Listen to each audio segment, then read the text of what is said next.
just noticed it gives me like a 12-second countdown, so before we actually are live, so fine.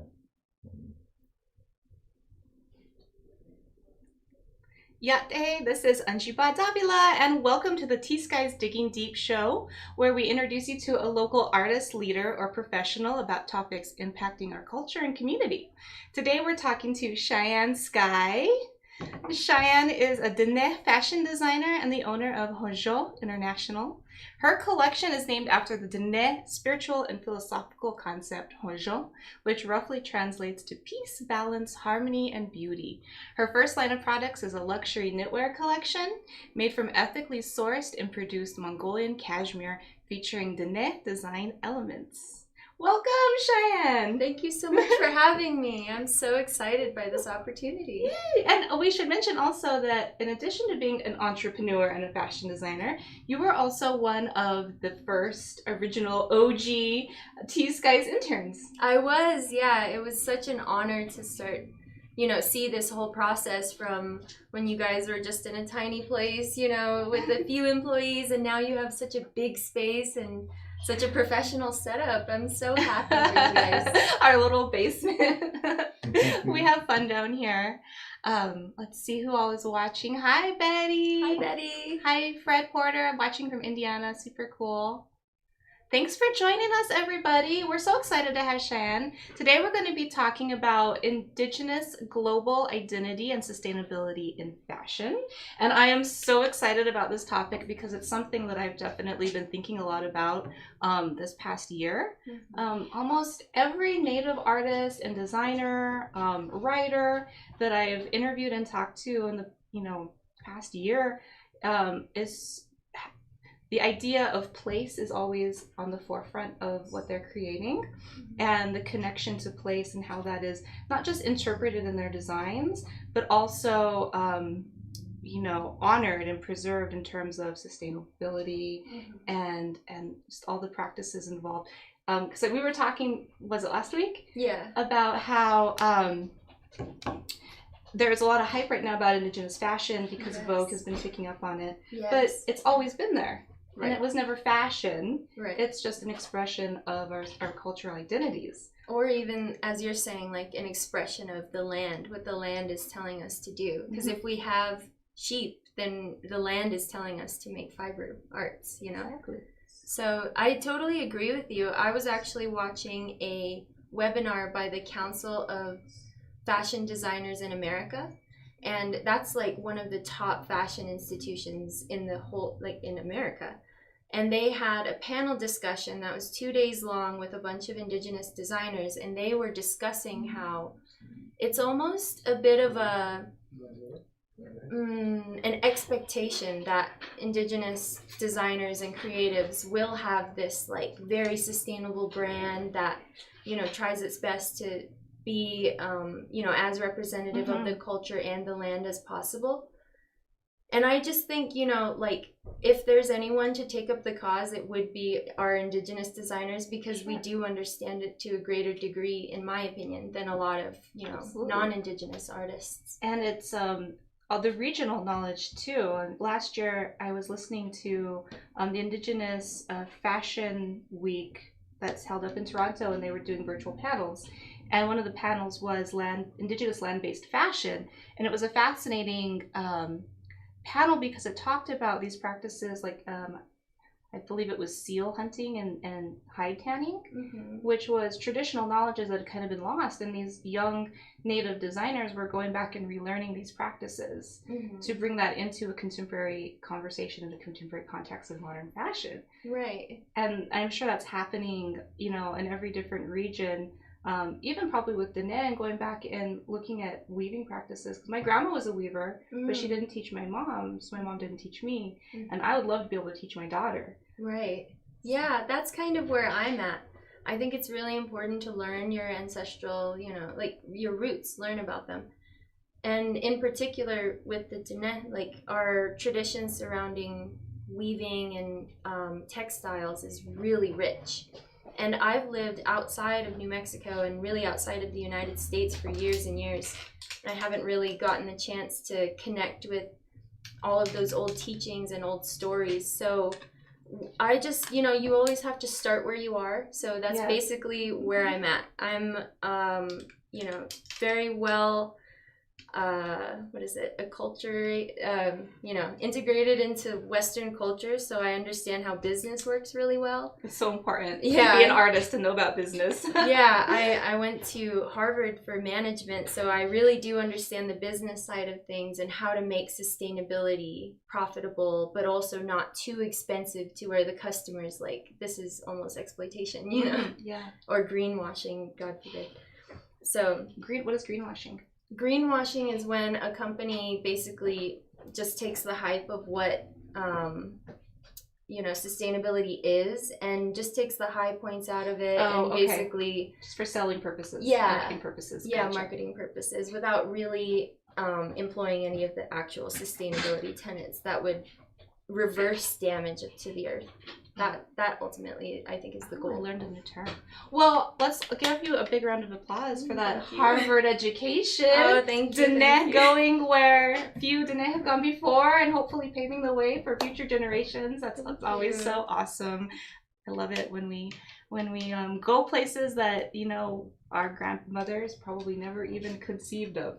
Yeah, I mean, I barely even conceived of it. Like, I was so surprised that I got in and that I finished the program. It was really hard.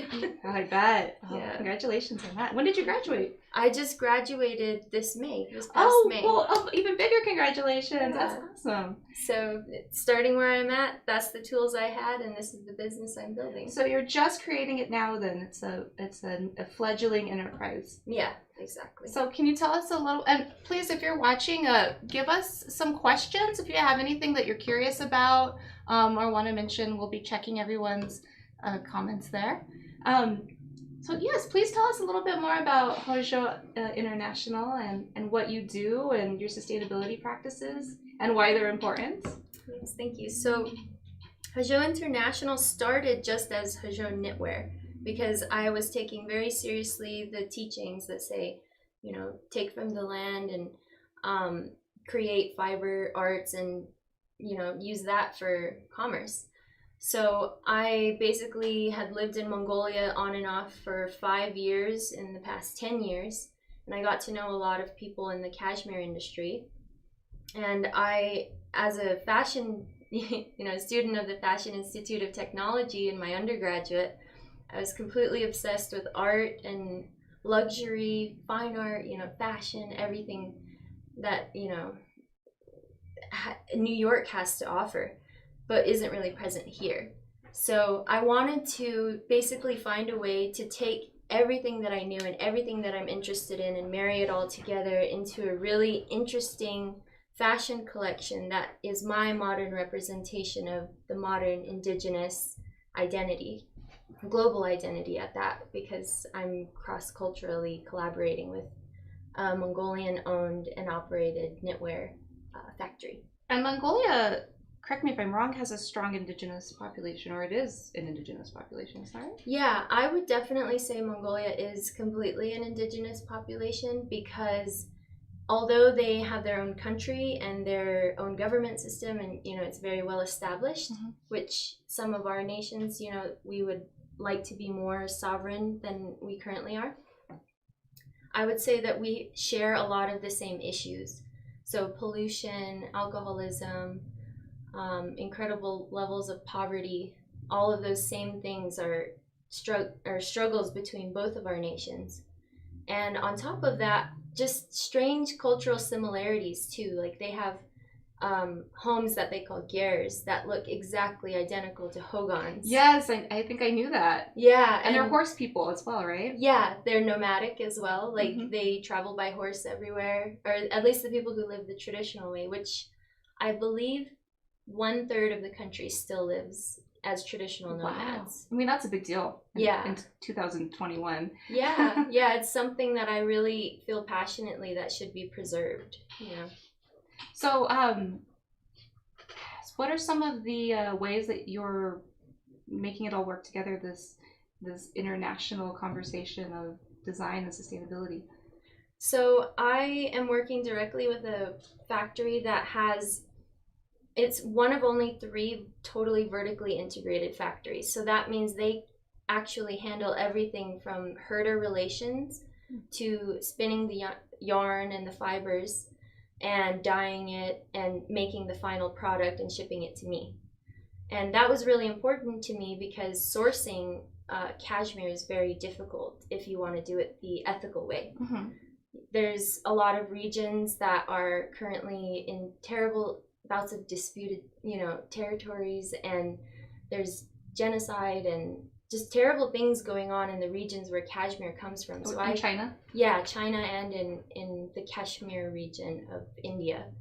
So there's also other places that cashmere comes from, but that's where the majority of the world's cashmere comes from. So I knew that, my factory had to be one that I personally have visited and I trusted, and I just built it from there. So I eventually would like to have a business that does just generally focus on luxury goods, whether that be luxury cashmere, fine art, jewelry in the future.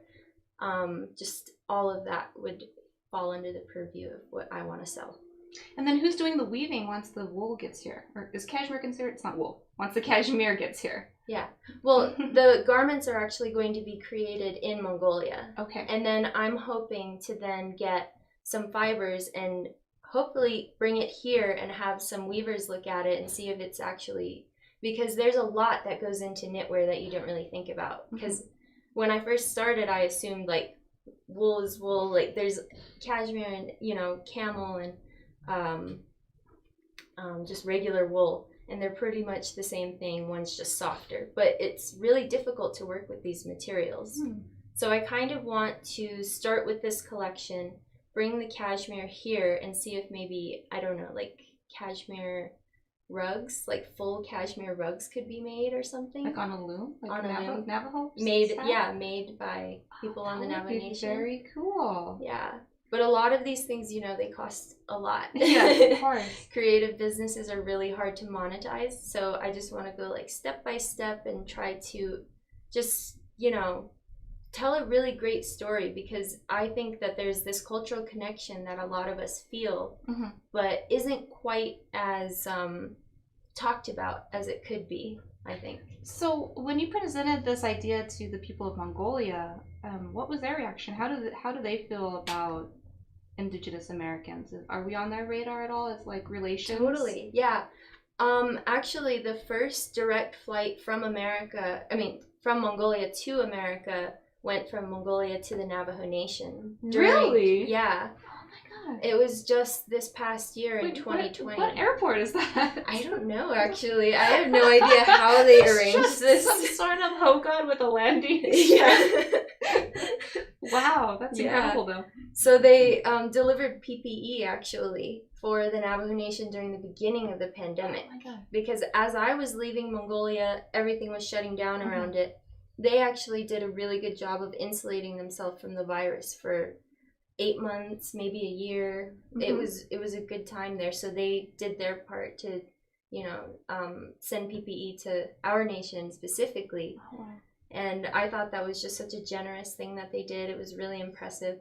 And just my experience of living in Mongolia and being with Mongolian people, they have told me they feel like relatives to every nation, indigenous nation here in the U.S. Oh, interesting. Yeah. And what about the designs? Is there any like overlap of like design similarities between our rugs here and Mongolian textiles? Mongolians textiles, I'm not too educated on like the history or anything like that, but in general what I saw in Mongolia was a lot of Tibetan inspired art, which uses a lot of the same concepts as the spiritual basis of Navajo art. So like 4 directions, like certain sacred colors, and certain motifs like the whirling log or the swastika. It's present also in Tibetan culture as well. So we share a lot of the same imagery and the same like thinking, even look a little bit alike. Yeah, my mom always got mistaken for a Mongolian person. How interesting that is. It's just a fascinating world. So much layers of history, both known and unknown. Wow. So what, for the folks that are watching, and do we have any questions? I don't see anything coming in. But for people that are maybe new to the concept of sustainable fashion, what are some things that you think people should be more aware of, or that you're trying to maybe educate either directly or indirectly through your company? Yeah, I actually brought some statistics that I really want to get right because these are quite shocking. So this comes from Vox. Did you know that 8 to 10% of global greenhouse gas emissions come from the fashion industry, which is more than the aviation and maritime shipping industries combined? Say that number, how much? 8 to 10% of all global greenhouse gases. Just from creating fashion. clothes? Just from that, yeah. And then, so the fashion industry produces and sells between 80 billion and 150 billion garments a year globally. And nearly 3/5 of that just straight up ends up in incinerators or landfills by the end of the year. See, I've always heard about fast fashion, and I knew that it was like a bad thing, but I never knew why. Like, I never knew the deeper level of what makes all of that, like, disposable clothes bad. Yeah. One common thing that they were teaching at Harvard was like these concepts of thinking of things as cycles, or like, you know, thinking about the whole picture as a system. And I think that is something that the Indigenous perspective just has inherently, because you would see, if you did understand where the clothes come from and how devastating it is on a global scale for them to be thrown away so quickly and so abundantly, you would know that then, okay, maybe it'll get buried and all these chemicals and like plastics will leach into the ground, perhaps, you know, the groundwater. That's just an issue with landfills in general. Or it gets incinerated and some of the harmful chemicals can go into the air, which falls down. We can breathe it, it falls down on the ground, our animals eat it, and then it ends up in our bodies that way.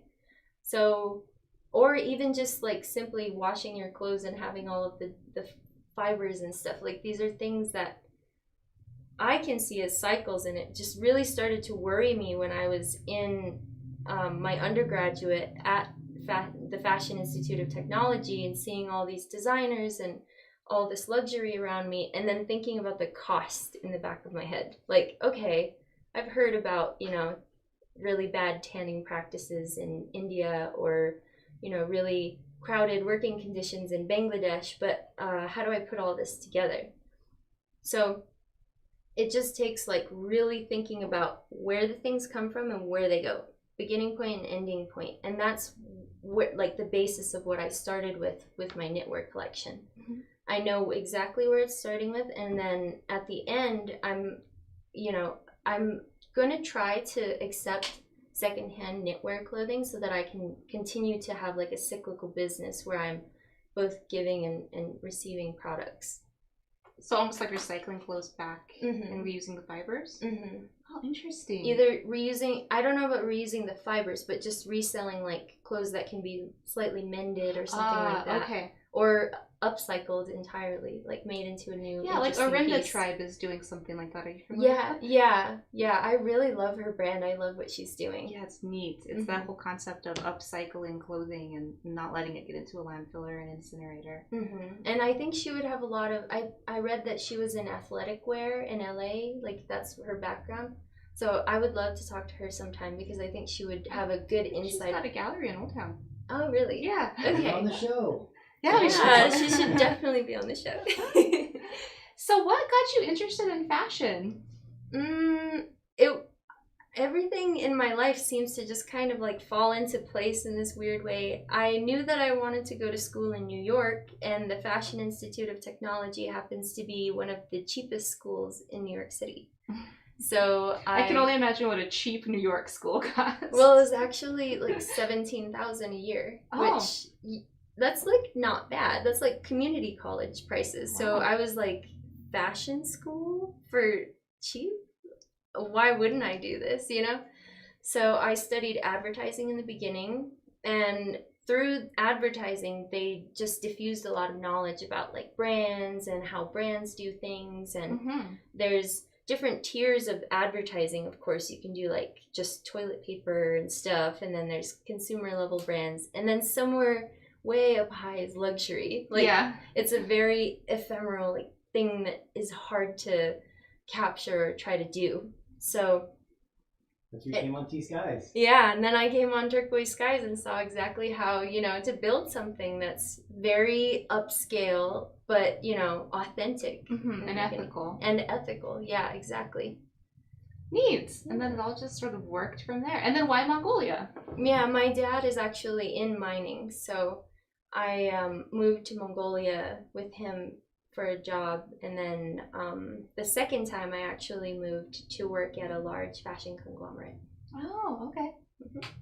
Neat. Well, let's see. Do we have any questions coming up? Are you going to try to stay with classic designs for the longevity, or stay away from polyester? So that's one thing that I'm trying to think about right now. The question is, can they hear you back there, Shep? Okay, cool. So, yeah, I'm definitely staying away from all one-use plastics. But one of the things that is debated is, are synthetics our friend in some way if they extend the life of clothing way beyond what a natural fiber could do? And especially in the case of like camel wool, for example. Nobody knows about camel wool. Everybody knows about cashmere. So in Mongolia, there's a very skewed demand for cashmere that does end up risking the environment if it's pushed too far. And so it's overgrazing. The way that goats graze on the landscape, I have actually, I know all about it. Right? Okay, I didn't. They I had no uproot. idea. Yeah, exactly. They uproot things, and half of let's say half. There's the Gobi Desert in Mongolia, so there's patches of desert everywhere. And if the goats get too close to the desert area, they're pulling up all of these roots of grasses that have been there just, you know, for a little while. It doesn't give the land enough time to like recover. Yeah. And desertification happens. So there's a lot of people working on solutions to that, and really it's just an issue of demand. So, well, demand and then like some sourcing problems. So that's why it's so important to have a really good, fully vertically integrated factory that you work with that is making sure that that sort of thing isn't going on. There's so many moving parts then in something like a cashmere sweater. You've got the animals, the people that tend the animals, then you have the land, then you have the water. And it really does create this very holistic, this whole ecosystem around one garment that I bet 10% of the population, if that, thinks about. Yeah, and it could be like this for every piece of clothing. And I think people will enjoy fashion a lot more when they can actually tell you everything about something that they're wearing, not just the designer's name. And I mean, that wasn't that long ago when you had your wardrobe and that was what you had, you know, like our grandparents, they couldn't just go out and buy a new shirt or package of socks or whatever. And they were perfectly fine and they dressed beautifully. I mean, there was so much care and intention that went into, I'm talking like from a Western fashion, into like those beautiful 50s dresses and stuff. But even the indigenous cultures, of course, those clothing had to last through thick and thin. Their shoes had to last a long time, and it's just interesting how, and just in talking to you, realizing how far away removed we are from so many things, from our food, from our planet, but also just in fashion, just in clothing. And this, it's such an intimate thing that we should probably have more respect for. Yeah, I agree. It's something that I'm just trying to move towards and like bring more people with me on this movement that way. Like, I know none of us are perfect, myself included. Like, but as long as we have this goal of like moving closer towards this connection with our clothing, I think all of us will benefit from it. And having someone like with your background, with your business degree from Harvard, you now know how to make this a taking it from this dreamy place into something that can be done and done in a cost-effective way so that other people can maybe follow your format. Yes, which I think is awesome. That was one of the points that was brought up at the CDFA panel, actually. They were talking about how we can, strategies for the future of Indigenous fashion. And that would include having like collectives and cooperatives where you're cost sharing, just exactly like what you're doing here at T.Skies. And if we could build this in the Southwest or just wherever really, where we're talking about these things together, we're all on the same wavelength, we're all working together and sharing resources, that, I see that as being the future of fashion. Yeah. Do you feel like, I mean, I know that I think we all have seen more fair trade, fabrics, clothings, organic cotton, whatever. Yeah. Is that, do you think that that's really something that is catching on more and more, or is it just still kind of a fringe fad? I definitely think that it is catching on a lot more because I've done a lot of research into the numbers. Mm-hmm. So you can just see year after year people are taking it more and more seriously, and people of a certain demographic are not turned off by the fact that, organic things cost more. And they're understanding the fact that like a lot more labor went into this and people are actually getting paid mm-hmm. correctly. It's more there's a value in it that there might not have been before. And this has got me thinking too, because I know like eating organic, I get it because it's going inside your body. And I always thought organic cotton for your clothes or your sheets, like why? Mm-hmm. But it makes sense now to understand, just hear you talk about it. It's the pesticides and the practice of growing that cotton and harvesting it has so many bigger implications than just our sheets. Right, yeah. And,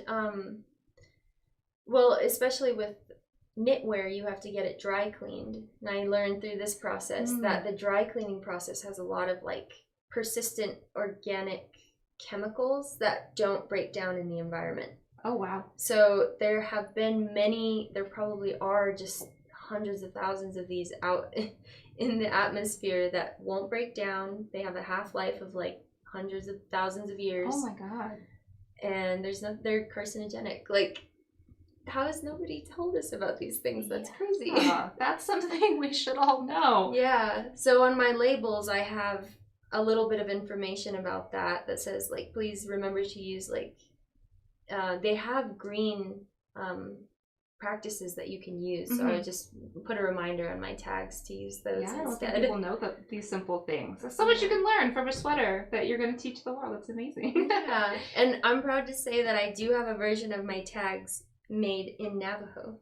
Oh, very cool. Yeah. So all of the instructions, any grandma out there can understand how to wash them.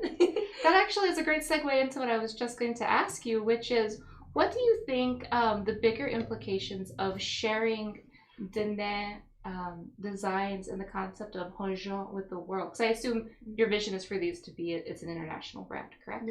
Yeah. Well, I definitely think that people have these ideas, nebulously around them. Peace, beauty, harmony, all of these things, people know about them. But I believe from my research that the Navajo culture is the only, the Hopis are probably pretty similar too. But Navajos, this is our whole thing. Like, we believe in beauty and we have this path, we have these stories. Like, there's something that I've gotten out of that. Just having a story about beauty that doesn't make it seem vain or insignificant or, like something frivolous. Yeah. It's actually something that feeds your body visually, mentally, physically, spiritually. And I just think the more that this concept of beauty is like shared around the world, it could help so many people. And I think when I think of Hozho too and the concept of walking this path of beauty, the world around us is beautiful and vibrating at this like certain level of beauty and harmony. And if we're beautiful, and living in a beautiful way, like acting beautifully towards the earth, and we're also kind of humming at the same level. Yeah, exactly. And I think that's a wonderful thing. Like, we should all strive to do that. Just exist in a beautiful manner. And like understanding, like you said, that beauty is not just how we look. It's not this Western concept of appearance outward.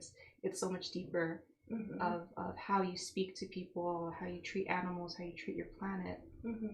Exactly, yeah. And that's why artists have always just had a really, you know, they've occupied a lot of my heart, because I just see so much beauty in artists, and they're just the creators of beauty, and I want to be around artists all the time. So I'm just trying to do exactly that. I love that. I love that. Do we have any questions? What's Betty saying? Betty was commenting earlier about the, I think it was more of a discussion point, way in the pros and cons of grazing versus plastic waste, which is better for the planet, or which would be less harmful to you and me anyway. If you have any more thoughts on that. It's hard to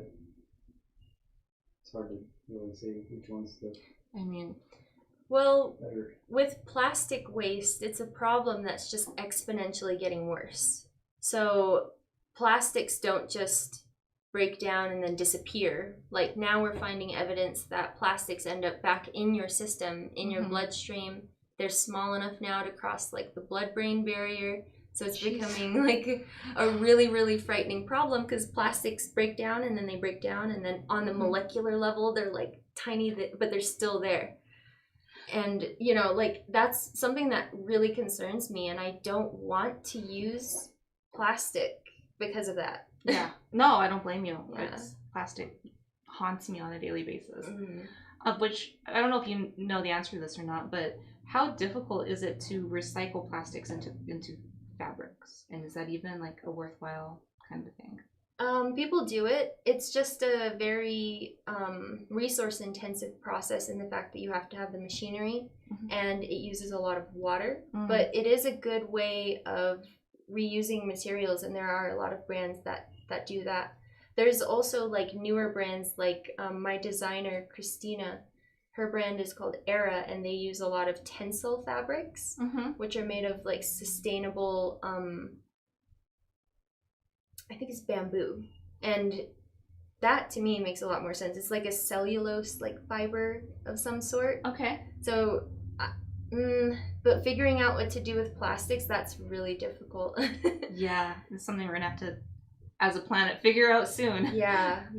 There's some people out there. There's a guy who is working on this machine that kind of dredges up things from the giant plastic patch. Do you know about that? Yes, in the ocean. It's horrifying. It's the size of Texas. Oh my god. And a couple months ago, like during the pandemic, just to go out for a drive, we drove across Texas and back, and I was just huge. Shocked at how big this thing must be. Like, I know. How did we let it get that big? It's horrifying. Yeah. So everybody, take your bags. No, use your recyclable bags. Yes. And please. recycle your plastics, or don't use plastics at all, or as less as you can. Because I was also watching a thing about how recycling is also just kind of like... Yeah, it's not the best. Yeah.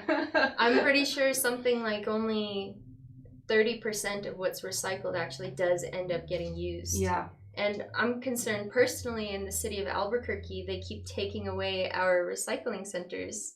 Like they're paring them down to so few. And I'm wondering if it's because the recycling system just isn't working. And also there was a fire at our recycling plant. Like, are they kind of like giving up on the program? I hope not. I really hope not. Yeah. Oh man, they'll be going the wrong direction. Yeah. Well, let's find a way to leave this on a positive note. Yeah. So, what is your your dream outcome? Where are you going to be in 5 years?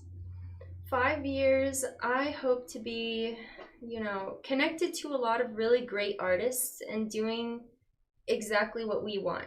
Like, I don't want to be dictated by, trends or whatever's going on. I see the Indigenous art world for what it is, and I love it. I don't think we need to conform or, collaborate with other outside brands. I feel like we have a moment right now to really make something and do it on our own. And I'm going to do my part to try to do my own thing, and I want to support other artists doing their own thing. And I just want to see more awesome Indigenous artwork out there. I love it. I love it. Is there anything you want to shout out? Maybe where people can find you online? Sure. You can find me at Hozho, HOZO International, INTL for short, .com. So Shep, can you type that into HozhoInternational.com. So like just O ZHO ZHO INTL. INTL. Yeah, .com. And then, do you have an Instagram or anything yet? Yeah, it's just the same thing. So, well, right now, actually, tomorrow I'm changing over all of my branding from Hozho Knitwear to Hozho International. Oh, I see. So everybody gets to take a quick peek at the old branding, but that's going to be our handle on everything as of tomorrow. Awesome. Should bring some of your stuff onto the show. Yeah. Absolutely. I should have told you to do that. Well, I don't have my samples yet, but that's all right. Okay. Yeah. I can't wait to see them. I love this concept. My grandma's rugs have recently been popping in my head a lot, and I'm thinking of ways that I can use them because I'm a photographer, turning them into doing some sort of photographic something with them. I haven't figured it out quite yet, but I feel like she's like sharing them from wherever she is. Like, don't let these patterns disappear. Yeah. So I'm excited to see how you're going to be interpreting those designs and what you do. Thank you so much. Yeah. Are you part of our inner circle on Facebook? I believe so. Yeah. Should post up some of your stuff there so our inner circle can see it. Okay. Mm. Get Yeah. some people checking out. Yeah, that'd be really great. All right. Well, thank you so much for joining us and letting us pick your brain about all of this. Yeah, thank you so much for having me. This was really great, and thank you everyone for your questions. Yes, and thanks for tuning in, guys. We'll see you next time.